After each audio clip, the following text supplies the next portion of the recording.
Hi everyone, Oli here, and this is my review of The Savages, the ninth story of season 3 of classic Doctor Who, starring William Hartnell as the first Doctor. The Savages is 4 episodes long and is written by Ian Stewart Black, and is the 26th story overall.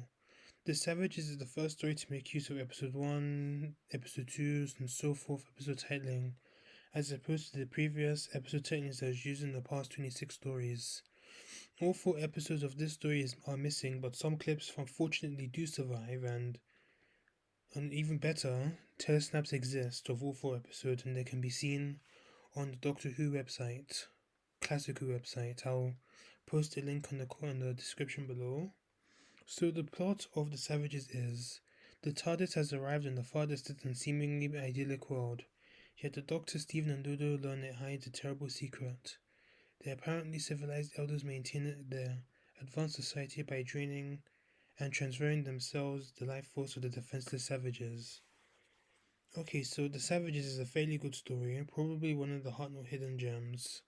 Although this story is missing, you can see what the story actually looks like with the telesnaps, plus the surviving clips. Even though they're 8mm and it's a little blurry, but you can still make out the parts that are there.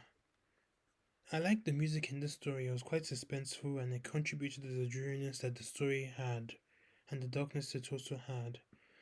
It was paced well, but to be honest, the episode 4 did kind of drag a little bit and it did lose its way. But so, this is a Christopher Barry directed story, and he's directed some of the darker Jury Doctor Who stories like the first Dalek story, and that was quite good, but this story is also good as well. And for what can be seen, what can be barely seen, you can see that Christopher Barry did a good job. You can see in some of the telesnaps what they did, and it was quite well written as well. Christopher Barry is a very good director. He's directed some of the best stories in Doctor Who. So yeah. And Peter Purvis and Jackie Lane did a good job in acting the story, and I think William Hartnell, I think this is probably one of his best performances in this story. I mean, I really like the part when he was protesting the Elders' life draining force. He was saying that he opposes this plan in the same way he opposes the Daleks or any other menace to society, and the Doctor then gets his life force drained and absorbed by Gino, but I'll get to that point later on in this review. So basically, the plot of this story was very well done. It was quite dark and quite mature for what it was back then, and obviously there's some. It is kind of a little political, and it was based on the South African apartheid that happened back in those days. I mean, the apartheid lasted a very long time. I think it ended in '94. I think, yeah, it did. And obviously, another story that also is inspired by the South African apartheid is the John Pertwee story, The Mutants. And you can see some elements in the Savages that kind of inspire the South African apartheid, like the subjecting the savages to cruelty and torture, and of course, Captain Edo, the main villain, he was merely responsible for the main villainy of that story, as well as the other elders, but they would kind of redeem themselves towards the end. I like the side characters of this story. I mean, they're all quite good, like Jano, Nanina, the Savage Girl, Chal, and Tor. But to me, Jano, one of the main elders, I think he stood out to me the most. When he got the Doctor's life force and took it for himself, he started acting like the Doctor and had some of his mannerisms, like saying, "Oh, my dear child," and he was pretty much acting like the Doctor, like saying, and that was quite good. I think Frederick Giga did a very good job in impersonating William Hartnell as the Doctor. And I think that was pretty much the turning point of the story, and I like how that twist was incorporated.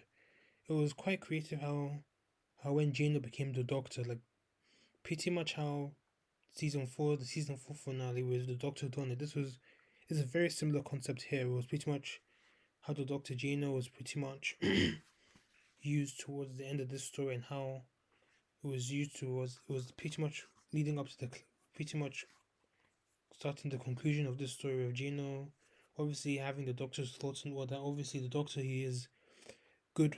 He has good intentions, and obviously Gino has that intention. And started seeing what was going on, what was going wrong, and then I think the Doctor then realized it, and then that's when they decided to destroy the life draining machine, and save the day and save everyone else, of course.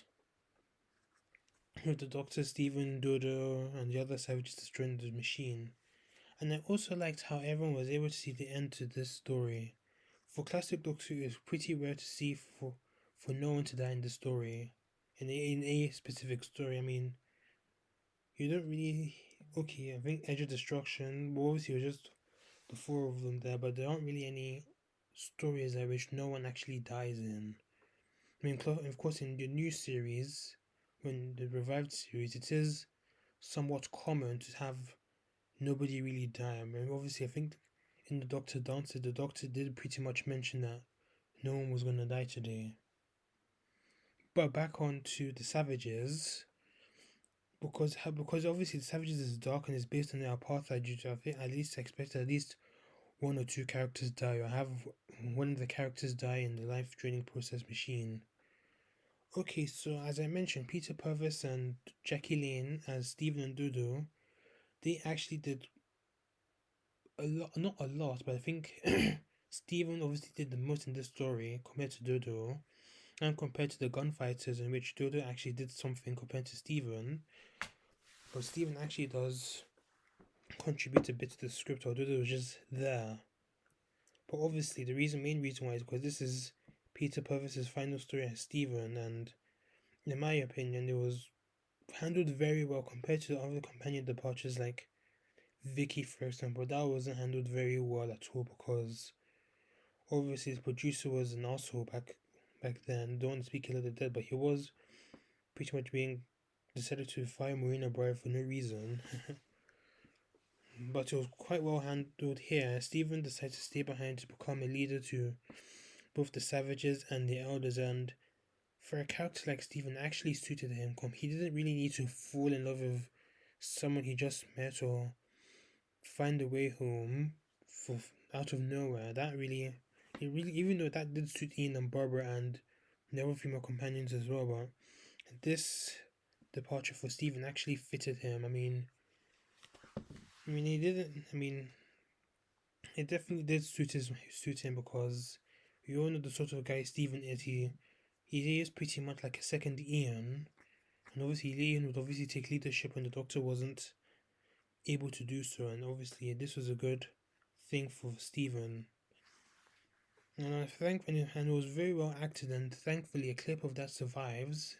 If you can find it on YouTube or the Lost in Time DVD, I'm not, but it's definitely on YouTube. You can see that, or even the reconstruction of this episode it was very well acted. You can see Dodo crying. She was very upset about it, and then the doctor decides to just leave.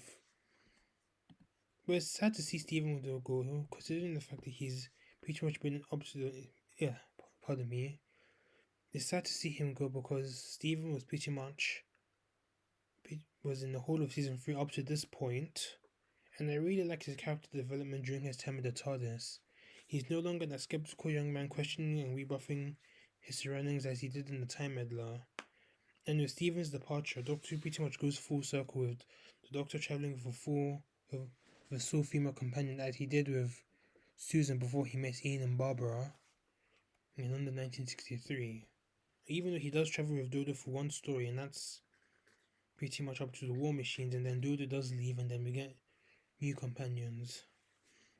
I don't really have any complaints of the Savages other than episode 4 losing the Great Way was built up in the final 3 episodes, and then it completely falls flat, and does kind of drag a little bit, and then obviously it leads up to the point where the Doctor and the Savages, Stephen and Dodo, decide to destroy the life draining machine, and then everything's go back to normal. Steven decides to stay behind. Pardon me, I'm actually recording this late, so Steven decides to stay behind, the Doctor and Dodo decide to leave, and then everything's alright.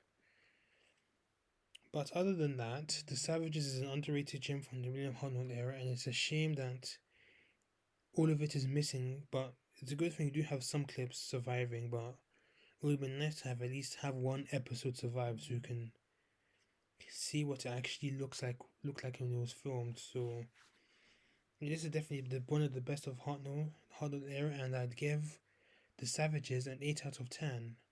It was pretty good. for what it was back then. It's a shame it's still missing, as I mentioned before. So, my next review is the season finale of season 3. Finally, the War Machines, Dodo's final story, and we see the debut of two companions that represent the change that's coming very soon in Doctor Who. Thank you for watching this review. Subscribe to my channel, like this video and my previous videos, and tell me what you thought of this review and the Savages itself. This is Oli, see you around.